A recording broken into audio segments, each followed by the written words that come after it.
there, welcome to this channel. This is Madam Mugalo, and I want to talk about the Old Testament text. That is the text of the Old Testament. And let me just mention that the Jews and the Christians, they cherish the Bible so much, especially the Old Testament part of the Bible. And our present Old Testament is based on the Masoretic text. That is, the Masoretes were the Jewish scholars who preserved the textual tradition of the Hebrew Bible. Initially, there are many textual traditions of the Hebrew Bible, but however, the Palestinian canon became definitive.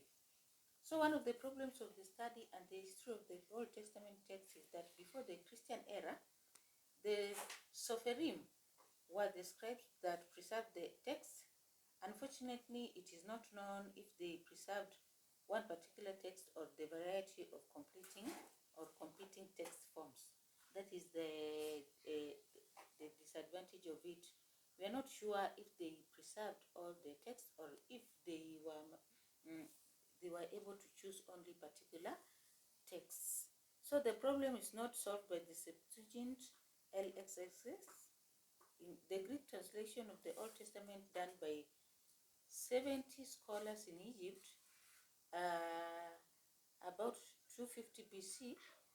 It was done, but it did not solve any issues regarding that matter. Unfortunately, therefore, it is very difficult for scholars to know or to determine that Septuagint LXX. That poses a challenge in the study of the Old Testament text. But another important Old Testament version that helped in compiling the Old Testament is the Samaritan Pentateuch, and this is the scripture of the Samaritans in Palestine, and it was said to be before 400 BC. So when the Qumran scrolls were discovered in 1947, it raised the hope of getting older Hebrew manuscripts. That gave hope to the scholars and even the researchers.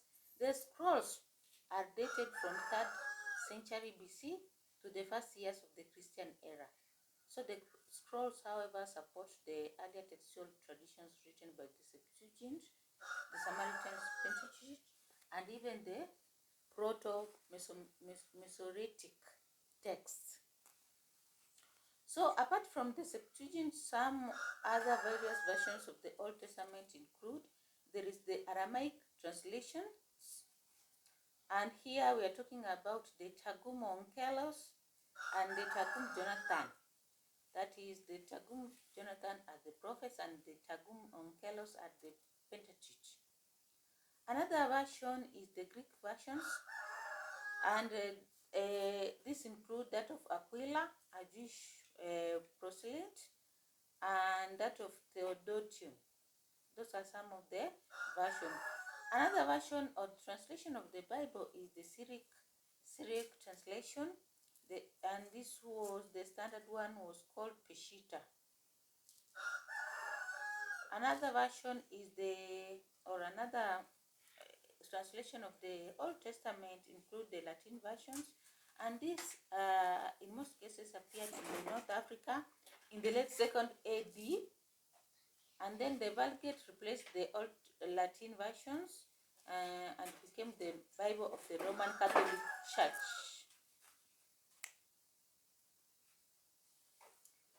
Another version is other ancient versions that include the Gothic, the Georgiana, the Ethiopic, and even the Arabic version.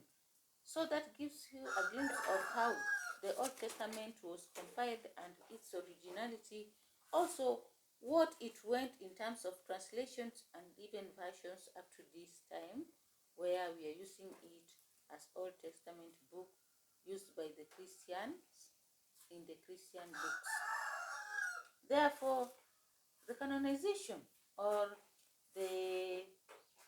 that aspect of giving the correct or the inspired books is called the canonization.